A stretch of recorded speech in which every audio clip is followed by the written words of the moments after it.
मुझे इसलिए हंसी आ रही है क्योंकि कल हम लोग कुछ चर्चा कर रहे थे, स्वयमेव आत्मन आत्मानम वेत्थत्वम पुरुषोत्तम। और प्रश्न ये, इसका अर्थ ये था कि भगवान आप ही अब अपने आप को अपने आप से जानते हैं। तो हम समझेंगे कि भगवान अपने आप को पूरा पूरा जानते हैं, ये अर्थ समझेंगे ना। Krishna knows himself completely by himself.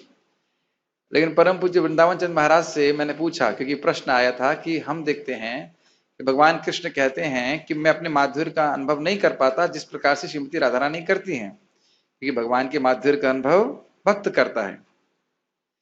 तो हम कैसे समझें कि कृष्ण अपने आप को पूरी तरह जानते हैं? तो मैंने यही प्रश्न महाराज को तुरंत क्लास के बाद किया था। मेरे पास रिकॉर्डिंग भी है, आप लोग, मैं भेज सकता हूँ उसको, बड़ा सुंदर है। तो महाराज कहें पहली माधुर्य की बात छोड़ दीजिए, कृष्ण अपने आप को भी पूरी तरह जानते हैं ये नहीं कह रहे हैं। आप कह रहे हैं आप अपने आप को जानते हैं, ये अर्जुन कह रहे हैं। यह नहीं कह रहे हैं कि आप अपने आप को पूरी तरह से जानते हैं। और उन्होंने फिर कोटेशन दिया, आप लोग नोट कर लीजिए, 1.3 2.3.36 2.6.36, एक मिनट क्षमा कीजिए, बताता हूं। 2.6.36 उसमें यह बताया गया है कि भगवान अपने शक्तियों के विस्तार के वैभव को भी नहीं समझते हैं। क्यों नहीं समझ पाते हैं पूरा? क्योंकि वो अनंत हैं। और फिर सीधे स्वामी इसमें कहते हैं कि अगर भगवान, इसका अर्थ यह नहीं कि वो सर्वज्ञ नहीं है, वो सर्वज्ञ हैं। और प्रभुपाद जी इसको समझाते हैं कि भगवान जानते हैं अपनी शक्तियों के विस्तार को, जान लेते हैं, फिर शक्तियां और विस्तारित हो जाती हैं। ऐसे ही एक शब्द चैतन्य चरितामृत में आया, हुडा हुडी। श्रीमती राधा रानी कृष्ण के सौंदर्य का आस्वादन करती हैं, लेकिन फिर वो सौंदर्य और बढ़ जाता है। तो क्या आप ये कह सकते हैं कि श्रीमती राधा रानी कृष्ण के सौंदर्य को नहीं जानती, माधुर्य को नहीं जानती? ये नहीं कह सकते। लेकिन जैसे जितना वो अनुभव करती हैं उसके बाद फिर और बढ़ जाता है। फिर वो क्या करते हैं, और अनुभव कर रही हैं। कब से कर रही हैं? अनादिकाल से। कब तक करती रहेंगी? अनंत समय तक। यही धारणा समझना चाहिए अनंत की। जैसे रूप गोस्वामी, क्या शिला रूप गोस्वामी जी को हरिनाम की माधुर्य का अनुभव नहीं है? है। लेकिन क्या कह रहे हैं, न जानिता, मैं नहीं जान रहा हूं कि इसमें कितना मधुरता है। इसका अर्थ यह नहीं कि वो नहीं जान रहे हैं, इसका अर्थ यह है कि असीमित है। समझ में आ रहा है? तो इस प्रकार से इसको सामंजस्य बिठाना चाहिए। अब हम लोग आज पढ़ते हैं, अर्जुन यहाँ पे कह रहे हैं कि हाँ, अर्जुन अपनी वो औत्सुक्य, औत्सुक्य मतलब उत्सुकता को प्रस्तुत कर रहे हैं।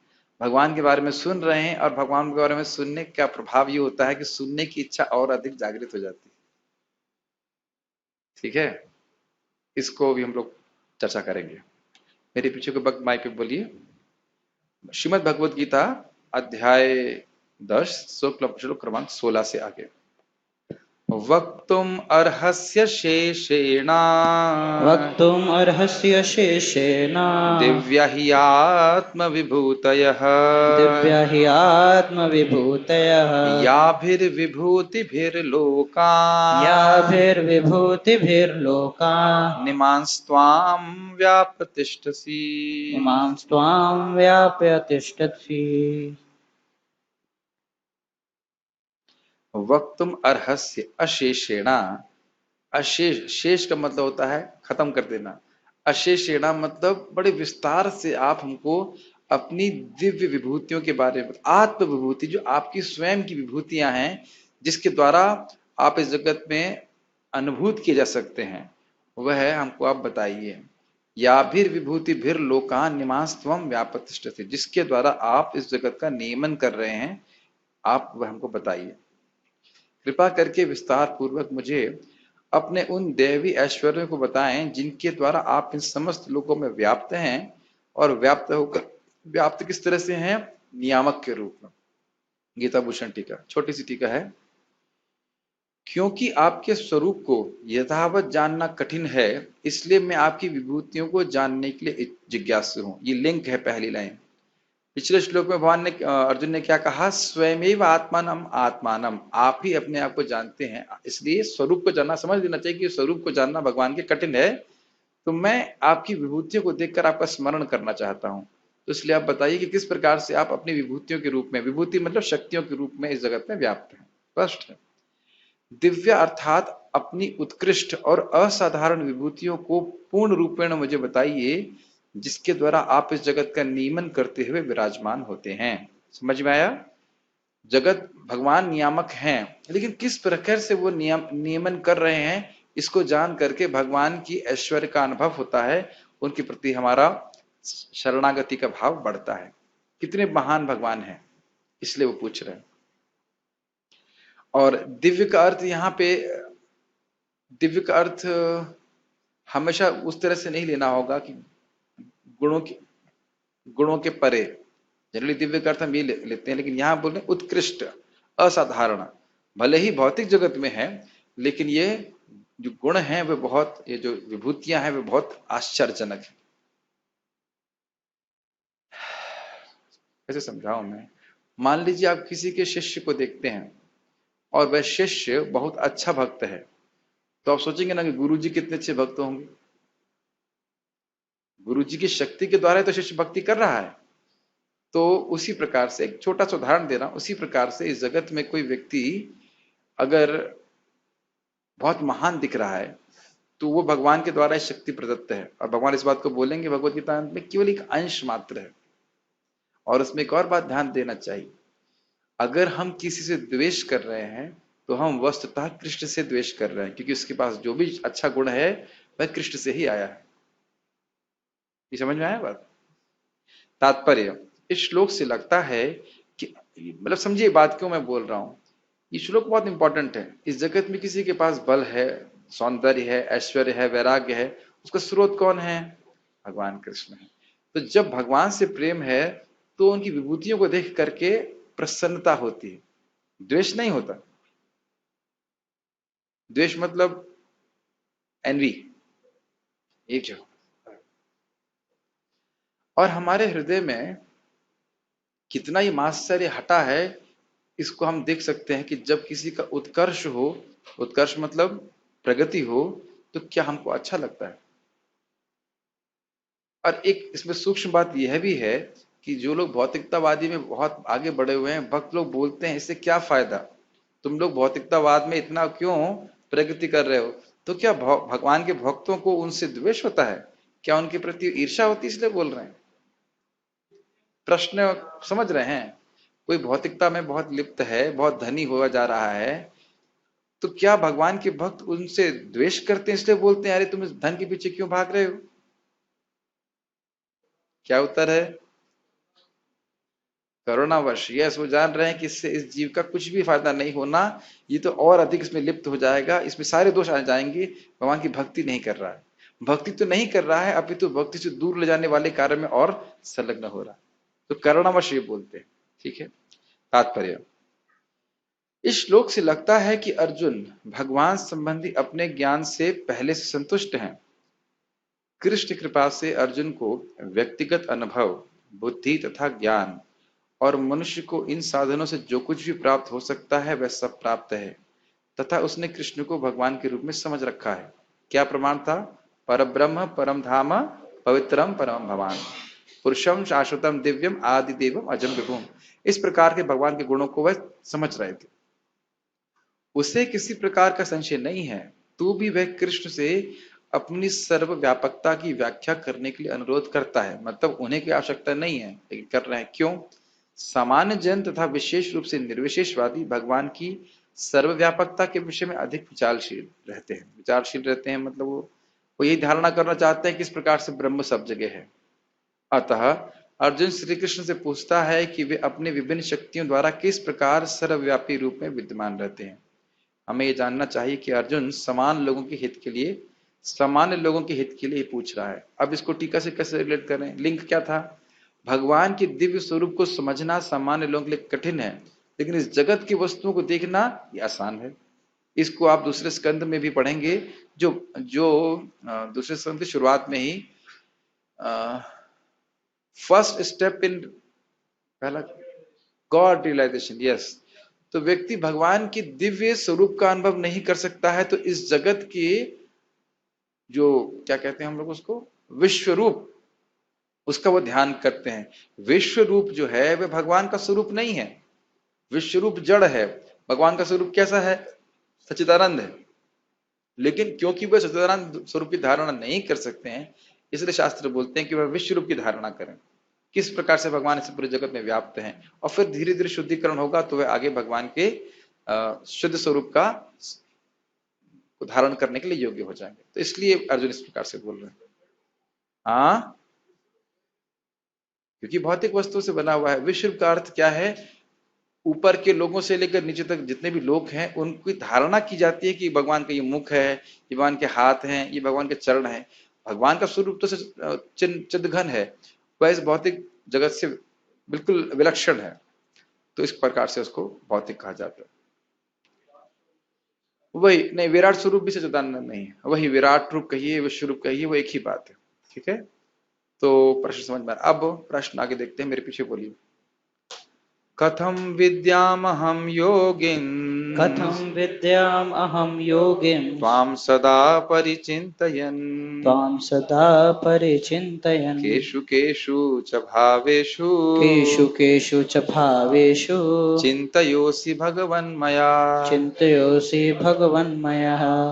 कथम विद्यामहं योगिन्स, हे योगी, हे योगीश्वर, त्वाम सदा परिचिंतयन, मैं सदा आपका किस प्रकार से परिचिंतन कर सकता हूँ, किस प्रकार से आपको जानूंगा। विद्या मतलब आपको जान सकता हूँ, और जानकर किस प्रकार आपका सदा परिचिंतन मतलब सम्यक रूप से स्मरण कर सकता हूँ। इस जगत में वस्तुओं को देखकर, केशु केशु च भावेशु चिंतयोसि भगवन मया, इस जगत की वस्तुओं को, भावेशु मतलब इस जगत में जो वस्तु हैं उनमें, उनको देख करके उनमें आपको मैं कैसे देख सकूंगा।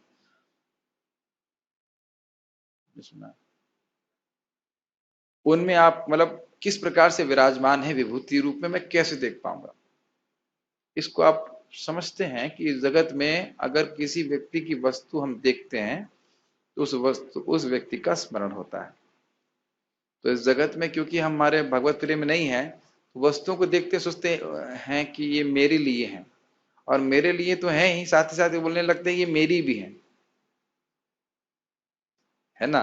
लेकिन भक्त याद रहता है कि सारी वस्तुएं भगवान की हैं, उनके उपयोग के लिए होती। हे कृष्ण, हे परम योगी, मैं किस तरह आपका निरंतर चिंतन करूं और आपको कैसे जानूं। हे भगवान, आपका स्मरण किन किन रूपों में किया जाए। गीता भूषण टीका। अब भी प्रश्न है, विभूतियों के वर्णन से क्या प्रयोजन सिद्ध होगा। ये प्रश्न मान लो भगवान करें तो ये श्लोक इसका उत्तर है। मान लो ये प्रश्न करें कि तुम विभूति के बारे में पूछ रहे हो, तो क्यों पूछ रहे हो, क्या कारण है। तो ये बोल रहे हैं कि क्योंकि मैं इस प्रकार से आपका स्मरण कर पाऊं। ठीक, लिंक समझ में आ रहा होगा। योग अर्थात योग माया, और योगी अर्थात योग माया शक्ति को धारण करने वाले।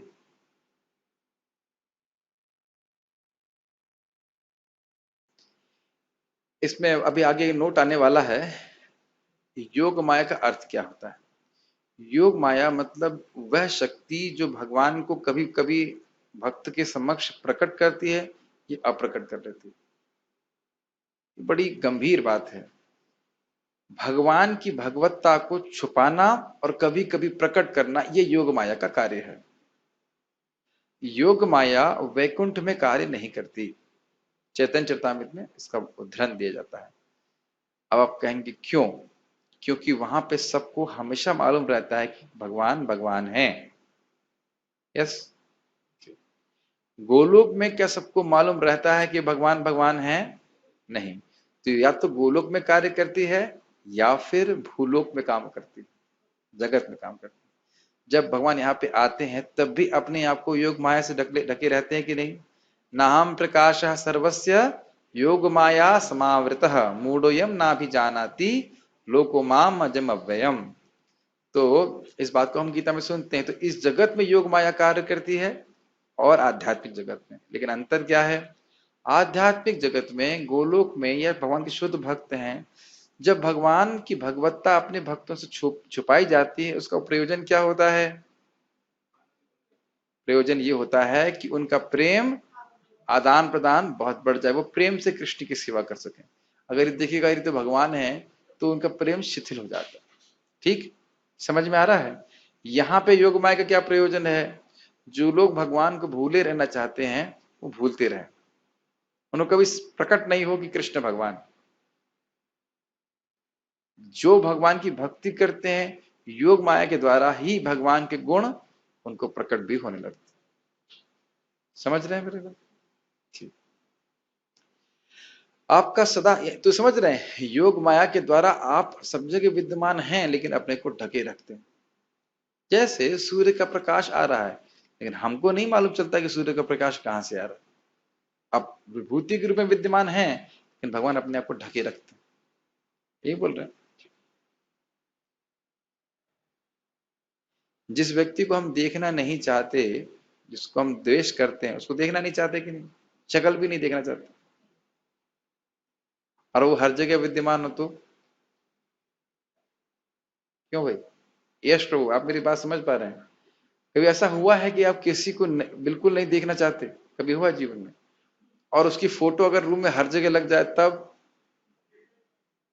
देखना तो पड़ेगा लेकिन आप दुखी हो जाएंगे। एक उदाहरण समझिए कि कोई व्यक्ति, मान लीजिए हमारे पिताजी हैं और हम घर में नहीं रहना चाहते थे, मैं आपके संग नहीं रहना चाहता, इस घर में या तो आप रहेंगे या मैं जा रहा हूं छोड़कर। ठीक है, जाओ। लेकिन आप जब दूसरे घर में जाते हैं तो आपको मालूम चलता है कि वो भी पिताजी का घर है, और फिर अगले घर में जाते हैं तो क्या मालूम चलता है, अरे ये भी पिताजी का घर है, मैं यहां भी नहीं रहूंगा, मैं वहां भी नहीं रहूंगा, मैं यहां भी नहीं रहूंगा। लेकिन जहां जहां जा रहे हैं वो पिताजी का ही घर है। नहीं रहने का मन करेगा ना, उसकी अब मैं क्यों लूं? तो ऐसी स्थिति में आना पड़ेगा कि घर तो पिताजी का हो लेकिन हमको मालूम ना चले कि घर पिताजी का। आप मेरी बात समझ पा रहे होंगे मैंने क्या बोलना चाहता हूं? तो जीव जो भगवान से बहिर्मुख है वो उसके लिए आवश्यक है कि भौतिक जगत बनाया जाए जहां पे वह इस भुलावे में रहे कि वस्तुएं उसकी हैं। भुलावा समझते हैं? फॉरगेटफुलनेस, भूला रहे कि ये वस्तुएं किसकी हैं, प्रश्न ही ना करे कभी। मेरी बात समझ पा रहे हैं आप? अच्छा, समझ तो पा रहे हैं, जीवन में होते हुए देख पा रहे हैं कि नहीं? अगर हम भगवत गीता नहीं सुने होते तो कभी प्रश्न नहीं करते ये शरीर भी किसका है, मैं किसका हूं, ये जगत किसका है। नहीं सोच पाते कि नहीं? अब तो हम ये बोलते हैं, अरे मैं कृष्ण को क्यों दूं, कृष्ण ने मुझे दिया ही क्या है। पूरी दुनिया तो यही कर रही। तो इस प्रकार से भगवान अपने आप को ढके रखते हैं योग माया से। सब कुछ भगवान का होने के बाद भी हम समझ नहीं पाए कि वह भगवान का है, तभी हम भोग बुद्धि का निर्माण कर सकते हैं। अब तो बस समझ में आने लगी होंगी बातें सर। ठीक। आपका सदा संस्मरण करते हुए, हे योग माया, ठीक है, हे योग माया शक्ति के स्वामी, आपका सदा संस्मरण करते हुए मैं आपको कैसे जान सकता हूं जो अनंत कल्याण गुणों को प्रकाशित करने वाले हैं। तो समझ में आ रहा है, कल्याण गुण मतलब उन गुणों की चर्चा करने से जीव का कल्याण होता है, अविद्या नाश होती है। और अनंत मतलब आपके ऐसे अनंत कल्याण गुण हैं। आप किन किन पदार्थों में अपने को प्रकाशमान करते हैं, आप ये मुझे बताइए ताकि मैं आपका ध्यान कर सकूं। आप में से कितने लोग सूर्यदेव को प्रणाम करते हैं रोज? अच्छा, सूर्य नमस्कार तो ठीक है। सूर्य नमस्कार तो पेट ठीक करने के लिए करते हैं। अच्छा, कितने लोग सूर्य नारायण को प्रणाम करते हैं? हाँ, इसीलिए मैंने प्रश्न किया। सूर्यदेव अलग हैं, सूर्य नारायण अलग हैं। सूर्यदेव का नाम क्या है? विवस्वान।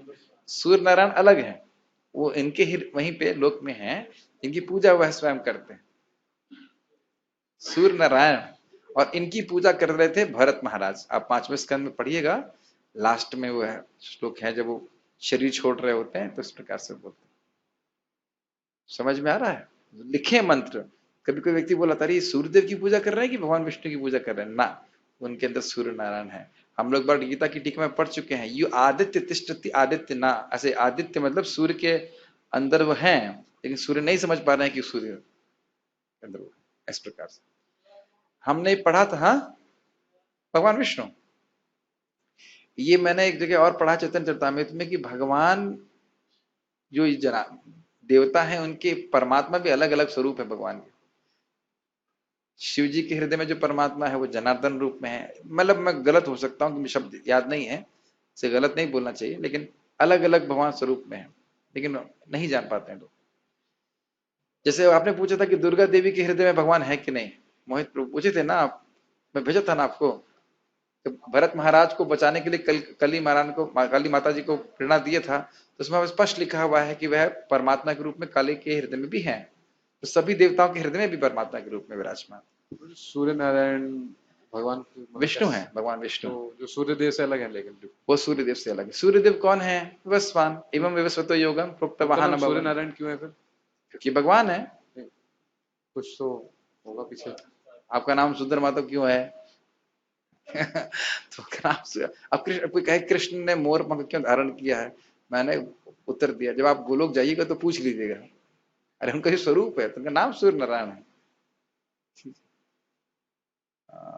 कहाँ गए?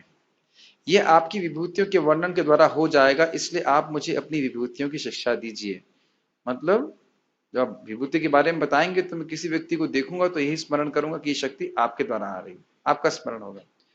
इस नोट को हम पहले पढ़ चुके हैं। योग माया की शक्ति के द्वारा भगवान के किसी विशेष पहलू को भक्त को प्रकट या अप्रकट किया जाता है। इसकी व्याख्या मैंने कर दी, इसको नहीं पढ़ रहा। अनुपम कृष्ण प्रभु तात्पर्य पढ़िए। तात्पर्य, जैसा कि पिछले अध्याय में कहा जा चुका है, भगवान अपनी योग माया से आच्छादित रहते हैं। केवल शरणागत भक्तजन ही उन्हें देख सकते हैं। अब अर्जुन को विश्वास हो चुका है कि उसके मित्र कृष्ण भगवान हैं, किंतु वह उस सामान्य विधि को जानना चाहता है जिसके द्वारा सर्वसाधारण लोग भी उन्हें सर्वव्यापी रूप में समझ सकें। Okay, point number 1। Point number one ये है कि जब तक व्यक्ति शरणागत नहीं होता, भगवान की योग माया शक्ति ढकी रखती है और भगवान बाध्य नहीं है अपने आप को किसी को प्रकट करने के लिए। ये न सिर्फ भगवान पे घटित होगा, भगवान के नाम पे भी घटित होगा। घटित समझते हैं, लागू होगा जब हम भगवान के नाम की सेवा करते हैं निरपराधिक रूप से, और वो दो सेवाएं हैं, जप करना निरपराधिक रूप से और नाम दूसरों को देना। क्या दो सेवाएं हैं मोहित प्रभु भगवान कृष्ण की? नाम जप करना निरपराधिक रूप से 10 अपराधों से बचते हुए, और दूसरा नाम दूसरों को देने का प्रयास करना, हरे कृष्ण मंत्र। तो इस प्रकार से जब हम करते हैं तब भगवत कृपा से हमको अनुभूति होती है, हम समझ पाते हैं कि भगवान का नाम किस प्रकार से अभिन्न है। हम केवल लॉजिक या तर्क से इस बात को नहीं समझ सकते।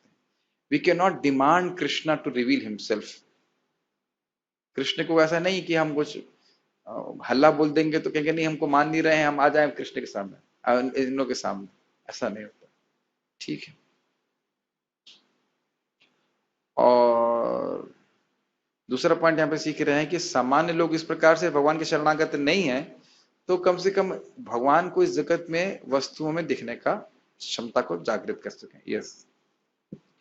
असुरों तथा नास्तिकों सहित सामान्य जन कृष्ण को नहीं जान पाते, क्योंकि भगवान अपनी योग माया शक्ति से आच्छादित रहते हैं। दूसरी बात यह है कि ये प्रश्न जन सामान्य के लाभ हेतु पूछे जा रहे हैं। उच्च कोटि का भक्त केवल अपने ही ज्ञान के प्रति चिंतित नहीं रहता, अपितु सारी मानव जाति के ज्ञान के लिए भी रहता है, इच्छुक रहता है। क्यों? ताकि उनका कल्याण हो। हाँ, देखिए इस जगत में ये सब हम अपने आप भी होता हुआ देखते हैं। मान लीजिए कोई आपको बड़ी कठिन बीमारी थी और उसकी दवा आपको मालूम चल गई, और कदाचित आपके भाई को भी वही बीमारी है, तो आप क्या कहेंगे, क्या करेंगे? उसको बताएंगे आप थे ना बीमार हैं। हाँ, ये बात है। आत्मपम्मे न सर्वत्र, जब वाकई सर्व सयोगी परमो मतः, जो अपने सुखम वा यदि वा दुखम सयोगी परमो मतः। कौन परम योगी है? आत्म उपमा आत्मपम्मेन सर्वत्र, सर्वत्र समबुद्धयः सुखम वा यदि वा दुखम सयोगी परमो मतः, जो अपने सुख दुख के समान ही दूसरे के सुख दुख को समझता है। यही बात यहाँ पे बोल रहे हैं कि जो भगवान के भक्त हैं उनकी कृपा, उनकी करुणा केवल गरीबों के प्रति नहीं रहती, सभी गरीबों के प्रति रहती। समझ में आया? जो भगवान के भक्त नहीं हैं वह धन के बाद भी वे दुखी रहते। मैं इंडोनेशिया गया था, जिस मतलब एक बहुत बड़ा क्या कहते हैं उसको, रिजॉर्ट था, और उस रिजॉर्ट को, मंदिर को डिनोट किया था। तो जिस भक्त ने किया था वो बहुत प्रसिद्ध और बहुत धनवान व्यक्ति, उनका खुद का बैंक है। और मैंने उनसे पूछा कि क्या आप इस धन से संतुष्ट थे? कहते, नहीं, मैं बहुत सुखा अनुभव करता था। और विनोद की बात भी थी कि मैं उनके घर में कार्यक्रम करने के लिए गए, दूसरी जगह शहर में, उनका ऑलमोस्ट हर घर शहर में घर था। तो जैसे मैं यहाँ पे प्रवचन के लिए आता हूँ, तो अगर 4-5 चप्पलें रखी, इसका क्या अर्थ है? 4-5 लोग हैं, तो वहां कम से कम 10-15 चप्पलें रखी हुई थी। तो बड़ा खुश हुआ, हमने कहा वाह भाई, बहुत अच्छे लोग हैं यहाँ पे, पहले से आ जाते हैं, बड़े आज के वेट कर रहे हैं। और देखा अंदर कोई नहीं है, तो आश्चर्य वाले 15-20 चप्पल रखी हुई है, कोई नहीं है। तो भक्त ने बोला ये सारी चप्पलें मेरी हैं। तो मैंने उनको बोला कि आपको पहनने के लिए तो एक ही दो ही सेट पहनेगा ना, एक दूसरे पाँव में, दूसरे पाँव में। तो अगर आप एक चप्पल से संतुष्ट हो जाते तो इतनी चप्पलें क्यों खरीदते? ये आपको बात लौकिक लग रही है, लेकिन लौकिक की बात नहीं है। धन बहुत अधिक है, लेकिन उसका उपयोग नहीं कर पा रहे हैं और केवल जल रहे हैं हृदय। ये चीज क्या हमने पढ़ा था? मधु लवकणय, काम है, उसकी इच्छा पूर्ति के लिए थोड़ा घी डाल देते हैं और फिर अग्नि शांत हो जाती है। नहीं, और बढ़ जाती है और जलाती है। और फिर क्या करते हैं? थोड़ा और घी डाल देते हैं और बढ़ जाती है। फिर क्या करना चाहिए मोहित प्रो? उसके बाद तो आप समझ गए क्या करना चाहिए। और घी डाल देना चाहिए। नहीं, और घी डाल देते। तो इस प्रकार से कामाग्नि बढ़ती जाती, जलती जाती, जलती जाती स्थिति। लेकिन पानी तो मिलता नहीं है, ये बात है ना। यह तो जब हरि कथा होगी, भगवान के भक्तों का संग होगा, तभी समझ पाएगा। यस। अतः अर्जुन वैष्णव या भक्त होने के कारण अपने दयालु भाव से सामान्य जनों के लिए भगवान के सर्वव्यापक रूप के ज्ञान के द्वार खोल रहा है। बहुत अद्भुत है। अगर अर्जुन ने नहीं पूछा होता तो यह ज्ञान हमारे सामने कभी प्रकट नहीं होता कि सूर्य की जो किरणें हैं वह भी कृष्ण से ही आ रही। यस। जैसे एक छोटा सा बात सोचिए, अगर परीक्षित महाराज ने यह प्रश्न नहीं किया होता कि नरक से लोग कैसे बचेंगे, तो कभी भी वह श्लोक सुखदेव गोस्वामी के द्वारा हमको नहीं मालूम चलते जो विष्णुदूतों ने बोले थे। अज्ञानाद अथवा ज्ञानाद उत्तम श्लोक नाम यत संकीर्ततम अघम पुंसो दहे दीदो यथानला। जान से अनजान से कैसे भगवान का नाम उच्चारण करे, सारे पाप नष्ट हो जाते हैं, जिस प्रकार से ईंधन को अग्नि में देने से ईंधन पूरा नष्ट हो जाता है। कभी सुनने को मिलता? तो ऐसा नहीं कि वह नरक जा रहे हैं। नरक का वर्णन सुनकर के ये नहीं सोचा उन्होंने कहा कि अरे मरने दो उनको, जाने दो। पर लोगों के कल्याण के लिए इस प्रकार का प्रश्न कर, उनको तो पता भी है, लेकिन सुखदेव गोस्वामी से वह सुनना चाहते। यस। वह कृष्ण को जानबूझकर योगिनः कहकर संबोधित करता है, क्योंकि वह योग माया शक्ति के स्वामी हैं, जिसके कारण वह सामान्य जन के लिए अप्रकट या प्रकट होते हैं। ये क्लियर है? समझा चुके हैं इसको? यस। सामान्य जन जिसे कृष्ण के प्रति कोई प्रेम नहीं है, कृष्ण के विषय में निरंतर नहीं सोच सकता। बहुत सुंदर बात प्रभुपाद कहते हैं, बहुत अच्छी बात। चलिए, एक से कहते हैं ना, ma'am I am throwing a ball and let us see if you can catch it. हमारा मन हर क्षण कुछ ना कुछ रसास्वादन कर रहा है। Our mind is constantly tasting something. Did you catch this ball? तो अब जो भक्त है, नहीं है, शुद्ध भक्त वस्तुतः नहीं है, वह हमेशा कृष्ण विषय सुन करके सुखी नहीं रह सकता। आपको याद आ रहा है, जिन लोगों का हृदय, जिनका मन अति दुरति दुष्टम तीव्रम इत्यादि था, प्रहलाद महाराज बोल रहे थे, वह आपकी कथा को सुनकर तृप्त कैसे रह सकता? याद आ रहा है प्रहलाद महाराज क्या बोला था? जब कामातुरम दुरति दुष्टम तीव्रम कामातुरम। तीव्रम मतलब जिसको संयमित करना कठिन है, दुरति दुष्ट मतलब बुरी बुरी वासनाएं हैं, कामातुर मतलब काम इच्छाओं को पूर्ण करने के लिए बहुत आतुर है। ऐसा मन लेकर के व्यक्ति कहां भगवान की लीलाओं को सुन करके तृप्त रह सकता है? अब इसका अर्थ क्या है? इसका अर्थ है कि लीला सुनेगा, लेकिन पूरे दिन नहीं सुन सकता, कुछ करना है। कदम कहना महाराज बहुत अच्छा बोले, we don't need to do many things, we are doing those things because we want to do those things. हमें बहुत सारे कार्य करने की जरूरत नहीं है, लेकिन हम वो करते हैं क्योंकि हमें वो करना चाहते हैं। करना प्रभुपाद जी क्या करना क्या है? सिद्धांत तो ये कि पूरे 24 घंटे हरि नाम कीजिए, भागवत पढ़िए, उसी से शुद्धि हो जाएगी, लेकिन प्राय लोग नहीं कर सकते ऐसा। तो ये बात बोल रहे हैं कि निरंतर नहीं सोच सकता डायरेक्ट भगवान के बारे में। यस। वह तो भौतिक चिंतन करता है। क्यों करता है? समझ में आया? क्योंकि मन को कुछ स्वाद चाहिए। यस। अर्जुन इस संसार के भौतिकतावादी लोगों की चिंतन प्रवृत्ति के विषय में विचार कर रहा है। केशु केशु च भावेषु शब्द भौतिक प्रकृति के लिए प्रयुक्त है। भाव का अर्थ है भौतिक वस्तु। ठीक है, समझ में आ रहा है? भौतिक वस्तुओं को देखकर मैं कैसे आपका स्मरण करूं? यस। चूंकि भौतिकवादी लोग कृष्ण के आध्यात्मिक स्वरूप को नहीं समझ सकते, अतः उन्हें भौतिक वस्तुओं पर चित्त एकाग्र करने की तथा यह देखने का प्रयास करने की सलाह दी जाती है कि कृष्ण भौतिक रूपों में किस प्रकार प्रकट होते हैं। स्पष्ट है। इसका एक एप्लीकेशन भी है। जब हम इस प्रकार से भक्ति करते हैं और भगवान से थोड़ा प्रेम जागृत होता है, एक भक्त भौतिक वस्तुओं को देख करके यह नहीं सोचता है कि इसका उपभोग मैं कैसे करूं, उपभोक्ता नहीं रहता वो। वह ये सोचता है कि इन वस्तुओं का उपयोग मैं कैसे कृष्ण की सेवा के लिए करूं। एक उदाहरण मैं आपको देता हूं। मेरी इच्छा होती थी कि इसकी रिकॉर्डिंग करी जाए क्लास की, और मैं चाह रहा था कि क्या तरीका हो जिससे रिकॉर्डिंग बहुत अच्छी हो। तो मैं सोच रहा था, तो एक भक्त ने बताया ये आयरिक ले लीजिए। तो इस आयरिक से मेरा कोई और प्रयोजन नहीं है, लेकिन क्योंकि भगवान की सेवा में है तो उसका हम ध्यान रखते हैं। आप एग्जाम्पल समझ रहे हैं मेरी बात? प्रभुपाद जी, ये समझ में आ रहा है उदाहरण? आप इस जगत की वस्तुओं को देखते हैं, जैसे आपको कोई भी सेवा मिली और आप जिस जगत की वस्तुओं को देखेंगे तो आपको कृष्ण का स्मरण होगा। मैं अपना उदाहरण बता रहा हूं। मुझे बताया गया था कि आप प्रसादम हॉल बनाइए, उसमें कोई, और चैलेंज ये था कि उसमें कोई बीच में पिलर नहीं आना चाहिए। और सब भक्त लोग बोल रहे थे संभव ही नहीं है कि 100 फीट का या 85 फीट का शेड बने और उसमें पिलर ही नहीं हो।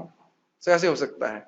मैं तो इतना बड़ा इंजीनियर हूँ, छोटा भी इंजीनियर भी नहीं हूँ, तो नहीं समझ में नहीं आ रहा था। मैं सोच रहे थे, तो यहां से जब मैं दिल्ली जाता था तो मैं सोचा करता था देखो कोई शेड है इस प्रकार का, तो देख रहा हूं, ढूंढ रहा हूं शेड, लेकिन स्मरण क्या आ रहा है? मुझे कृष्ण की वो सेवा इस प्रकार से करनी नहीं। क्या आप लोग का इस प्रकार कोई अनुभव कभी नहीं हुआ? आप देख रहे हैं वस्तु, या जैसे आप फूल माला चुनने के लिए गए हैं तो देख रहे हैं फूल, लेकिन क्या स्मरण कर रहे हैं? आपके मन में पहले से ही एक स्कीम बन जाती है कि मुझे ये माला बनानी है, इसके लिए मैं ये फूल चुनने जा रहा हूं। आप फूल के लिए गोभी का फूल थोड़ा चुन लेंगे माला बनाने के लिए, ठीक है? ऐसे ही आप अगर सब्जी बना, ज्यादा मत खींचिए उसको। ऐसे ही अगर आप, यहाँ पे तो ताकत वाला काम नहीं, ठीक है? तो ऐसे ही अगर आप सब्जी बनाने जा रहे हैं, तो जैसे आप देख रहे हैं कि कद्दू है, ये लौकी है, तुरंत मन में धारणा आती है कि इसको मैं यह सब्जी बनाकर कृष्ण को अर्पित करूंगा। क्या नहीं आई थी आज आपकी भावना? तो आप समझिए, जैसे ही आपने सोचा कि ये कद्दू या लौकी जो कुछ बनाऊंगा वो गौरता के लिए बनाऊंगा, तो वह तुरंत भौतिक से आध्यात्मिक हो जाती है। वस्तुतः वह आध्यात्मिक ही है। समझ रहे हैं? Matter regains is spiritual quality when engaged in Krishna service. भौतिक पदार्थ अपने आध्यात्मिक गुणों को प्राप्त कर लेता है जैसे ही वह कृष्ण की सेवा में नियोजित होता है। यस प्रभु। प्रभुपाद जी ने कहा है, आराम से। हाँ ठीक वी है। Are not the against the machine if they use for हाँ। कृष्ण सर्विस। प्रभुपाद जी बोलते हैं इसको कि इसको इसमें प्रथम स्कंद में बोलते हैं श्रवणम कीर्तनम के लिए टेक्नोलॉजी का उपयोग किया जा सकता है। और आप देख सकते हैं कि अगर हम टेक्नोलॉजी के माध्यम से कुछ गलत देखते हैं तो हमारा चित्त दूषित हो जाता है। उसी प्रकार से जब हम भगवान के बारे में सुनते हैं टेक्नोलॉजी के माध्यम से, तो हमारा चित्त शुद्ध हो जाता है। ठीक है, ओके। एक श्लोक और देखेंगे फिर हम रुक जाएंगे, उसके बाद भगवान का उत्तर हो जाएगा। विस्तरेणात्मनो योगम विभूतिं च जनार्दन भूय कथ्य तृप्तिर्हि शृण्वतो नास्ति मे मृतम्। विस्तरेण आत्मन योगम विभूतिम च जनार्दन। हे जनार्दन, आप विस्तार में कहिए। अब इसमें क्या स्पेशल है? कहाँ खड़े हैं अर्जुन? रेस्टोरेंट में नहीं, कृष्ण हॉल में, युद्ध भूमि में। लेकिन युद्ध भूमि में तो खड़े हैं, लेकिन ध्यान देना चाहिए कि बिगुल बज चुका है, फायरिंग चालू होने वाली है, और तब क्या बोल रहे हैं? आप विस्तार से बताइए, युद्ध होता रहेगा, युद्ध की चिंता उतनी नहीं है। समझ रहे हैं कि देख रहे हैं शुद्ध भक्त का लक्षण। अब थोड़ा सोचिए, वो श्लोक याद है ना कि मन को संयम करना बहुत कठिन है। कौन से अध्याय का है? छठे अध्याय। कौन से ग्रंथ का? भगवत गीता का। क्या श्लोक है? चंचलम ही मनः कृष्णा परमाथि बलवद दृढ़म तस्याहम निग्रहम मने वायुरेवा सुदुष्करम। हे कृष्ण, मन बड़ा चंचल है और उसको निग्रह करना इतना कठिन है कि वायु कंट्रोल कर सकता हूं, लेकिन मन को कंट्रोल नहीं कर सकता। अब देखिए यहां पे क्या बोल रहे हैं, यहां पे भूयः कथ्या तृप्तिर्हि शुण्मतो नास्ति में मृतम। भूया मतलब फिर से कहिए। अरे क्यों कहें? तो कहते तृप्ति ही शुण्मतो नास्ति, मैं सुन रहा हूं लेकिन मुझे तृप्ति नहीं हो रही है। अब जरा और विचार कीजिए, सुन रहा आदमी कम सुन पाता है। मोहित सुनाई पड़ा प्रश्न? क्या बोला मैंने? मैंने क्या बोला? देखो देखो देखो, मैंने क्या बोला? आदमी कम सुन पाता है, आपने बोला आदमी कम सुन पाता है। तो कोई बात नहीं। अब देखिए, हल्का सा नहीं पकड़ पाए मन से, आप ही नहीं सबके संग ऐसा होता है। तो यानी कि सुनने का अर्थ है, अगर सुन रहा है तो मतलब मन लगा है। मान रहे हैं? मैं एक सूत्र बताना चाहता हूं, बड़ा रहस्यमय है। ऐसे मन को संयमित करना बड़ा कठिन है, लेकिन कथा में रुचि है तो क्योंकि कथा में सुनने में रुचि है, इसलिए मन को कथा में लगाने में कठिनाई नहीं होती है। ये समझ में आए? और कथा में रुचि है, इसका अर्थ क्या है? भगवान की भक्ति है।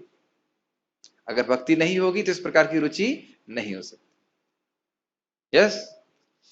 तो हमारे लिए ये मन को संयमित करना कोई कठिन नहीं है, उस दृष्टि से अगर हम भगवान की कथा को सुनते रहते हैं, ये उन कार्यों को करते हैं जो उससे भगवान में हमारी मति लगे। Good boy. ठीक है। अब इस पे मैं एक श्लोक कहना चाहता हूं, ये श्रीमद् भागवतम का है, बहुत सुंदर है।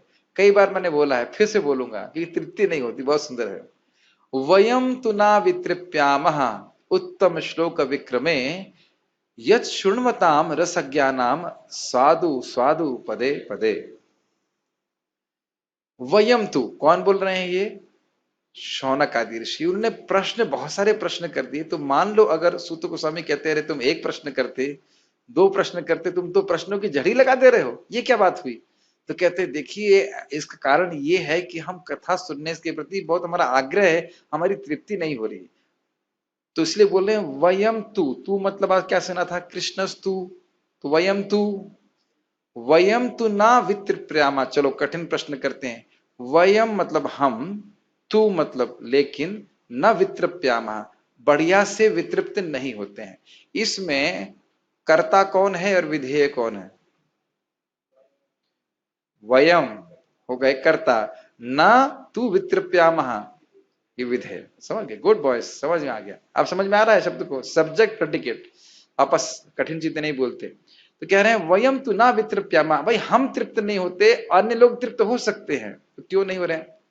वयम तु ना वितृप्यामा उत्तम श्लोक विक्रम में, भगवान कृष्ण की महिमा सुन करके हम तृप्त नहीं हो रहे। नव शब्द है उत्तम श्लोक, जिनका गुणगान उत्तम श्लोकों में किया जाता है।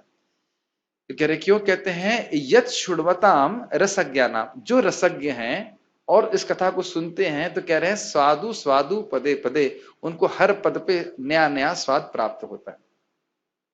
चैतन्य चरिताम, चैतन्य महाप्रभु की शिक्षा में कुछ ऐसा श्लोक है आपको? शिक्षा अष्टकम में चेतो दर्पण मार्जनम भव महादावाग निर्वापणम श्रेय कैरव चंद्रिका वितरणम विद्याभतु जीवनम आनंदम बुद्धिवर्धनम प्रतिपदम पूर्णामृत स्वादनम। प्रतिपद पे हरि नाम संकीर्तन आनंद को बढ़ाने वाला है। वही चीज है कि किसके लिए? जो रसज्ञ हैं, जो रस को जानने वाले हैं। तो उसको हमने आपको बताया था, श्री स्वामी की टीका याद है? 3 बताई थी बात, क्यों कथा से तृप्ति नहीं होती। पहली बात ये कि ओके गुड, ऐसे मुझे ऑडियंस चाहिए जो सब कुछ भूल जाती रहे। भगवान से मैं प्रार्थना करता हूं मुझे एक ऐसी ऑडियंस दे जो जो भी मैं बोलूँ वो कल तक जरूर भूल जाए, ताकि मुझे कुछ नया नहीं बताना पड़े। लेकिन फिर भी पहला कारण है कि कान आकाश स्वरूप है। जैसे आज हमारे प्रभु जी ने बहुत अच्छा प्रसादम बनाया था, लेकिन एक दिक्कत थी। दिक्कत यह है कि हमारा पेट लिमिटेड है। दिक्कत है कि नहीं? है ना, लिमिटेड। और कितना भी अच्छा बना हो, लेकिन पेट सिग्नल बोल देता नहीं आप और नहीं खा सकते। लेकिन क्या कान में ऐसी लिमिटेशन है? अगर किसी को अच्छा लग रहा है कथा तो बोलता जाए और सुनता जाए, उसमें कोई कान तो कोई भरने वाला नहीं है, तो इसलिए तृप्ति नहीं हो रही। ठीक। दूसरा, हो सकता है कि वह उसके रस को ना जानता हो। जैसे आज हमारे इस भक्त ने बड़ी सुंदर प्रसाद बनाया, खिचड़ी, मुझको बहुत अच्छी लगी। दूसरा भक्त बोला आपको अच्छी लगी, आपको अच्छी लगी। और वो बोल रहे थे प्रभु जी हमको सबके बारे में सोचना चाहिए। एक्चुअली मुझे सुनाई पड़ रहा था प्रभु जी आपको मेरे बारे में सोचना चाहिए। तो मैंने फिर उनको समझाना कि देखिए ऐसा नहीं है, सबका मन अलग अलग होता है, तो उसका रस नहीं समझ में आ रहा। ये उनकी बात नहीं है। नीम बैगन बना देते तो हम भी कहते रहे मेरे बारे में, तो हमें सबके बारे में सोचना चाहिए। है कि नहीं? बोलते मुझे से रस नहीं है। उदाहरण और दिया था, भरतनाट्यम का दिया था उदाहरण, याद आ रहा ना भाई? कहा जाए कि आज शाम को 8 बजे से भरतनाट्यम है, तो कौन देख, चाहे पुरुष लोग भी करें तो भी हमें कोई रुचि नहीं होगी। भरतनाट्यम में हमको रस ही नहीं समझ में आ रहा, भाव भंगमा ही नहीं समझ में आ रही। तो रसज्ञता का भाव होगा तो भी तृप्ति हो जाएगी, भाई अब तो क्या हम नहीं सुन रहे। मुझे याद है हम लोग साउथ इंडिया में थे कॉलेज में, तो हम लोग को रैगिंग में कन्नड़ पिक्चर दिखाने के लगे थे। कुछ भी समझ में नहीं आ रहा था, लेकिन गाना याद हो गया, कन सविद को मम सविद को ना निन्न बिडला रे से। तो ये दिखाता है कि श्रवण का ये प्रभाव है कि आपको ऐसे याद हो जाएगा। ऐसे हरे कृष्ण मंत्र सिखा देते तो बड़ा अच्छा रहता। बट द आइडिया इज कि मैं खाली बोल रहा हूँ कि हम लोग बोल रहे थे क्या है, क्यों हमको परेशान कर रहे हैं इस प्रकार से। उसी प्रकार से किसी को कथा समझ में नहीं आ रही है तो वह भी वितृप्त हो जाए, भाई बहुत हो गया, बहुत हो गया, नहीं सुनना है। होता है ऐसा, होता है कि नहीं? हम भरतपुर में प्रवचन करने जाते थे, डॉक्टर साहब आते थे, फिर आना बंद किया, हमको समझ में नहीं आता क्या बोल रहे। ऐसे डॉक्टर हैं बड़े बुद्धिमान है, लेकिन समझ में नहीं आ रहा, तो नहीं नहीं। और अन्य भक्त इनको समझ में आ रहा है, वो दौड़ दौड़ करके आ रहे हैं, तो समझ में आया। दूसरा कारण क्या हो सकता है? रसज्ञता का भाव। तो कहते नहीं हम तो रसज्ञ हैं, हम तो जानते हैं कथा का।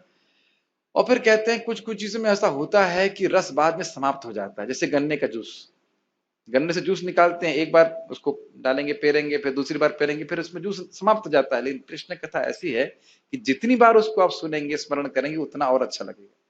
3 कारण याद हुए।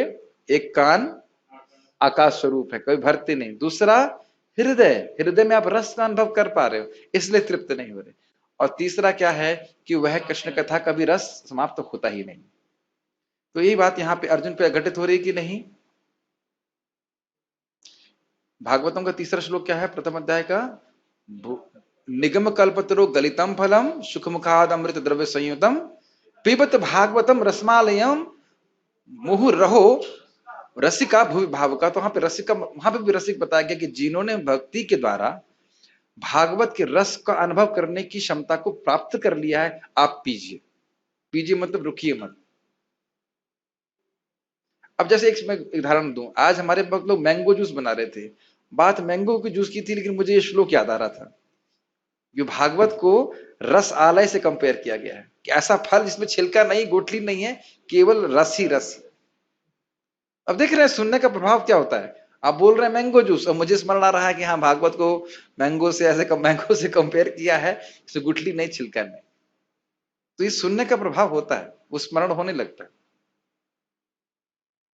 ठीक है, तो यहाँ पे हम देख रहे हैं अर्जुन की क्या गुण, ये भगवत प्रेमी है, इस कारण से उनका मन भगवान के रूप गुण लीला इत्यादि सभी को सुन करके बहुत प्रसन्न हो रहा है। उनको मन को संयमित करने में कोई कठिनाई नहीं है। ये इसलिए मैं बहुत व्याख्या करना चाहता हूँ। ये श्लोक मुझे चाह रहा था, बड़ा रहस्यमय है। ये दिखाता है कि युद्ध की परिस्थिति में भी कृष्ण का स्मरण हो सकता है अगर भगवत प्रेम है तो। वृतासुर, यस, वृतासुर भी का बहुत सुंदर उदाहरण है। वृतासुर भी युद्ध के समय, भीषण युद्ध के समय कृष्ण का स्मरण कर सकते हैं। बहुत अच्छी बात इन्होंने मुझे स्मरण करा दी। मैं इस पे क्लास दे रहा था तो वृतासुर जो है क्या बोल रहे हैं चक्रवर्ती, बात बहुत अच्छा बोल रहे हैं इस टीका में। नहीं वह तो है, वो कह रहे हैं क्यों प्रार्थना बोल रहे हैं। वो कह रहे हैं कि ये असुर का शरीर है और इंद्र तो मेरा वध कर नहीं रहा है, तो मैं अपने भगवान संकर्षण का ही स्मरण करता हूं जो मुझे इस कलेवर से मुक्त करें। इस प्रकार से बहुत अलग है, कभी भागवत को चर्चा करेंगे, बहुत सुंदर टीका है उसके ऊपर। देखिए वही हुआ ना, हृत कर्ण रसायन का था, उस अर्थ का स्मरण करने से सुख मिलता है। भागवत के पढ़ते हैं, हे जनार्दन आप पुनः विस्तार से अपने ऐश्वर्य तथा योग शक्ति का वर्णन करें। मैं आपके विषय में सुनकर कभी तृप्त नहीं होता हूं, क्योंकि जितना ही आपके विषय में सुनता हूं उतना ही आपके शब्द अमृत को चखना चाहता हूं। ये कृष्ण कथा का स्वभाव है, कृष्ण प्रेम का स्वभाव है। जितना हम भगवान के प्रति प्रेम जागृत होगा, उसको संतुष्ट करने के लिए या उसकी पूर्ति के लिए जितना हम सेवा करेंगे, फिर क्या लाभ प्राप्त होगा आपको, और वह करने की इच्छा जागृत हो जाएगी। तो कृष्ण कथा में रुचि उत्पन्न करने का क्या तरीका है? कृष्ण कथा। कथा से कथा का प्रसव होता है, कथा से कथा जन्म लेती है। सुंदर माधव को समझ पा रहे हैं? यस। गीता भूषण टीका, परंतु अजन्मा होने आदि के अपने कल्याण गुणों का और अपनी विभूतियों का वर्णन मैंने तुम्हें पहले ही कई बार कर दिया है, तो तुम फिर से इनके विषय में क्यों पूछ रहे हो? ये पहला लाइन क्या है? लिंक है। लिंक समझ में आया? अरे भाई तुमको बता तो दिया कि मैं जन्मा हूं, अनादि हूं, सब कुछ है, अब क्यों और पूछ रहे हो? क्या कारण है? ठीक, बोलना, कृपया अपने गुणों और विभूतियों के विषय में विस्तार से कहिए। जनार्दन शब्द का अर्थ है जिसकी शरण आर्तजन अपनी दुख निवृत्ति के लिए लेते हैं, मतलब लोगों के दुखों का मर्दन करने वाले, समाप्त करने वाले जनार्दन। वैसे एक विनोद की बात है, हम लोग टीका में पढ़े थे जहां पे अर्जुन बोल रहे हैं भगवान को जनार्दन, और वहां पे टीका में क्या बोला गया था? वहां पे जनार्दन का अर्थ था कि लोगों को मारने वाले। तो आप तो ऐसे ही लोगों को मारने वाले हैं, आप भीष्म पितामह को मार दीजिए, मुझे भी मारने के लिए क्यों कह रहे हैं? तो थोड़ा सा, हाँ पढ़े थे हम लोग गीता में। इस प्रकार से अलग अलग अर्थ लिए जाते हैं। आपके श्रीमुख से निस्सृत मतलब निकलती, हाँ, अमृत को मैं अपने कान रूपी जिह्वा से चख रहा हूं, परंतु मैं तुष्ट नहीं होना। कर्ण विवरय, भागवत का श्लोक है। कितना अमेजिंग है ना, प्रभु जी ने बढ़िया प्रसाद बनाया। हमारे कर्णामृत तो रेगुलरली प्रसाद हम अच्छा बनाते हैं। कैसे चखते हैं आप? जीव से, ठीक। और यहां क्या बोल रहे हैं? कथा रूपी अमृत को अपनी जीभ रूपी, सॉरी अपने कान रूपी जीव से चख रहे हैं। बस अब यही है कि इस कान रूपी जीव को अगर हमने डेवलप कर लिया तो क्या फायदा है? जितना चाहे उतना पी सकते, वहां कोई लिमिट नहीं है। और जैसे अभी प्रसाद आया था, तो आज मैं पूछा भक्त को, राइस लाए? हाँ राइस तो लाया। कितना लाए? थोड़ा सा राइस लाए। तो ऐसा ठीक है, लेकिन यहाँ जो मतलब समझ रहे हैं, उसमें लिमिटेशन है कि भाई प्रसाद में अगर 1 किलो राइस है तो इतने लोग खा सकते हैं, और आप प्रसाद हमको व्हाट्सएप से नहीं भेज सकते, है ना। प्रसाद की महिमा नहीं कम कर रहा हूं, एक लिमिटेशन है। लेकिन कृष्ण कथा आप सभी लोगों को बराबर रूप से सुनाई पड़ रही है कि नहीं? ठीक है, कुछ कमी है? बराबर रूप से ग्रहण कर रहे हैं वो आपकी इच्छा, लेकिन आपके पास पहुंच रही ना बराबर रूप से। समझ में आ रहा है? प्रभुपाद जी के ग्रंथ सबके पास बराबर रूप से है ना, कोई अस्त्र, कोई शास्त्र, कोई भागवत का कोई ग्रंथ कोई कम तो नहीं है ना, फोन में है ना। कितना ग्रहण कर रहे हैं हमारे ऊपर है। तो श्रवण कीर्तन के प्रोसेस में तो कोई भी झगड़े का सिस्टम नहीं। कभी झगड़ा हुआ है कि हम वक्त तो बोल रहे, कभी झगड़ा हुआ मंदिर में जप के लिए स्थान नहीं मिल रहा? कभी झगड़ा नहीं हुआ। कभी झगड़ा हुआ कि भागवत क्लास में घुसने नहीं दे रहे? कभी झगड़ा नहीं होता, सबके लिए स्थान है। झगड़ा तो केवल तभी होता है जब अपनी इंद्रिय तृप्ति जाती। यहाँ पे बहुत सुंदर मुझे लगा, ये भागवत में भी श्लोक है, इसमें शब्द आता है कर्ण विवरय। तो अपने कान रूपी जिह्वा से कृष्ण कथा का आस्वादन करना। तात्पर्य इस प्रकार का, पढ़ी तात्पर्य पढ़िए। आप लोग पता नहीं ऐसा अनुभव कर रहे हो कि नहीं, जैसे इस भगवत गीता को केवल आप मन मन में पढ़िए, और अब जैसे अनुपम कृष्ण प्रभु बोल के पढ़ते हैं और आप सुनते हैं, कुछ आपको अंतर नहीं लगता इसमें? अनुभव करते हैं कि नहीं? आपको ऐसे पढ़ लीजिए वो अलग बात है, लेकिन जब कान से वो प्रवेश करता है, प्रविष्ट करने रहने देना, वो बहुत अच्छा लगता है। और दूसरा, जैसे मैं कुछ बोल रहा हूं तो प्रभु जी ने भी स्मरण किया वृत्तासुर का। ये भागवत में बोला गया, स्मारतः स्मारत घनाशम, भक्त इकट्ठे होते हैं और एक दूसरे को कृष्ण का स्मरण करा के दोनों ही लोग अपने पाप का नष्ट करने वाले। दोनों का भी उद्देश्य है कि कृष्ण का गुणगान करना। यही भक्तों का मुख्य स्वरूप लक्षण बताया था, मुख्य कार्य बताया गया था, अभी पढ़ा था ना हमने 10वें अध्याय में। यस, तात्पर्य, इसी प्रकार का निवेदन नैमिषारण्य के शौनक ऋषि के ने सुद गोस्वामी से किया था। यह निवेदन इस प्रकार है। देखिए यह श्लोक मैं ध्यान नहीं दिया था कि श्लोक तात्पर्य में है, मैं जल्दी से कॉपी पेस्ट कर दिया था। इस पे बोला जाए, मेरे पीछे बोलिए, हम गा के बोलेंगे इसको। वयं तु नावितृप्यामा, वयं तु नावितृप्यामा उत्तम श्लोक विक्रमे, उत्तम श्लोक विक्रमे यशृण्वतां रसज्ञाना, यशृण्वतां रसज्ञाना स्वादु स्वादु पदे पदे, साधु साधु पदे पदे। आप लोग से निवेदन है कि कृपया उसको याद कर लीजिए, बहुत सुंदर श्लोक है। ठीक है, बहुत सुंदर श्लोक, आपको याद हो गया? Very good.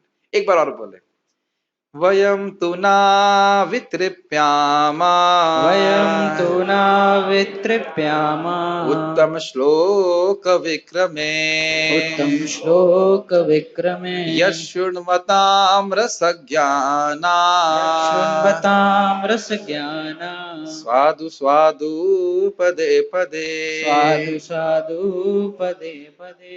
श्लोक आप लोग के सामने, तो फिर से व्याख्या कर दे रहा हूं। वयम मतलब हम लोग, तू मतलब लेकिन, अन्य लोग तृप्त हो सकते हैं, बट वयम तू ना वितृप्यामा।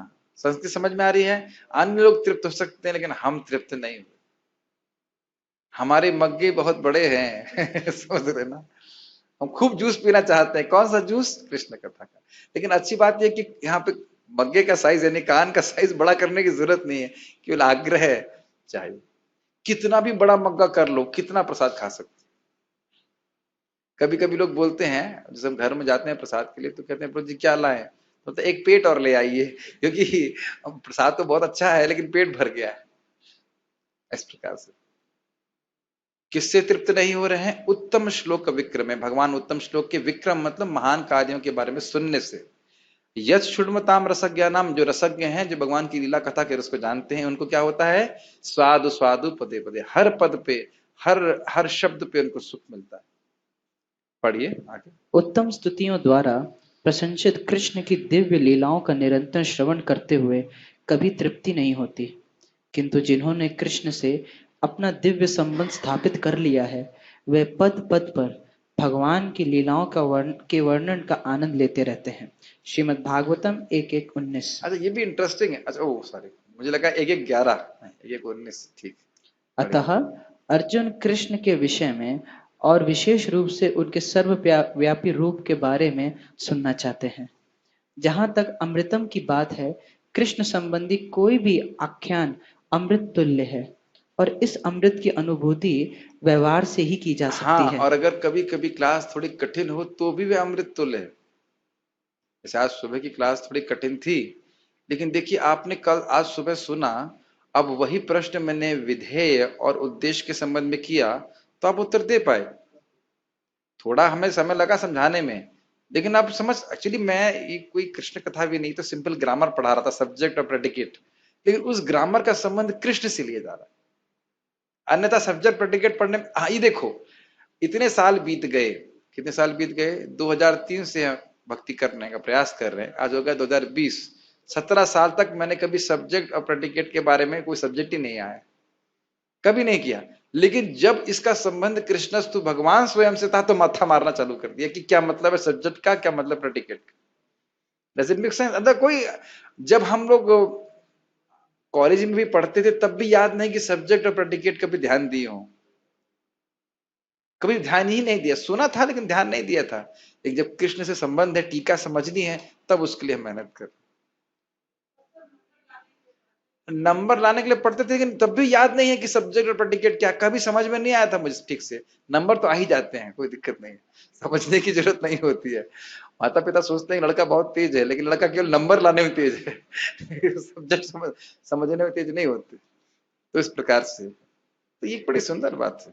यस, आधुनिक कहानियां, कथाएं तथा इतिहास कृष्ण की दिव्य लीलाओं से इसलिए भिन्न हैं क्योंकि संसारी कहानियों के सुनने से मन भर जाता है, किंतु कृष्ण के विषय में सुनने से कभी थकान नहीं आती।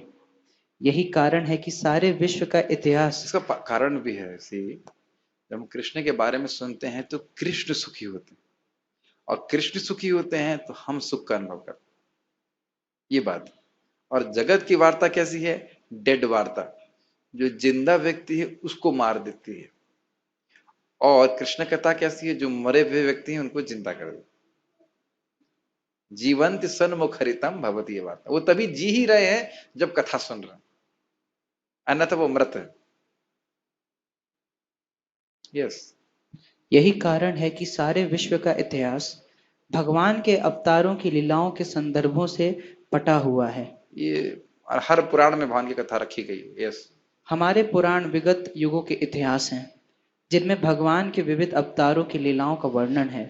इस प्रकार बारंबार पढ़ने पर भी विषय वस्तु नवीन बनी रहती है। हाँ, और आपको हमेशा एक और इंपॉर्टेंट बात है, जैसे जैसे आपकी चेतना शुद्ध होती जाएगी उसमें आपको और गंभीर अर्थ समझ में आते चले जाएंगे, और उसके लिए अलग कुछ नहीं करना, उसी को बारंबार पढ़ना। चैतन्य चरितामृत में कहा गया, आपको समझ में नहीं आता है चैतन्य चरितामृत तो आप इसको मत पढ़िए, ये कह रहे हैं नहीं, कहते हैं बार बार पढ़िए। अरे भाई, समझ में नहीं आ रहा तो कैसे बार बार पढ़ेंगे? आप पढ़ते जाइए, आप शुद्ध होते जाएंगे और आपको समझ में आता जाएगा।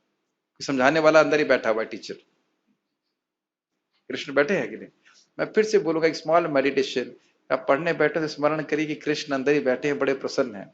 प्रभुपाद जी तात्पर्य लेक्चर में बोलते हैं, जब कोई व्यक्ति भगवत गीता पढ़ता है तो भगवान बड़े प्रसन्न होते हैं। क्यों?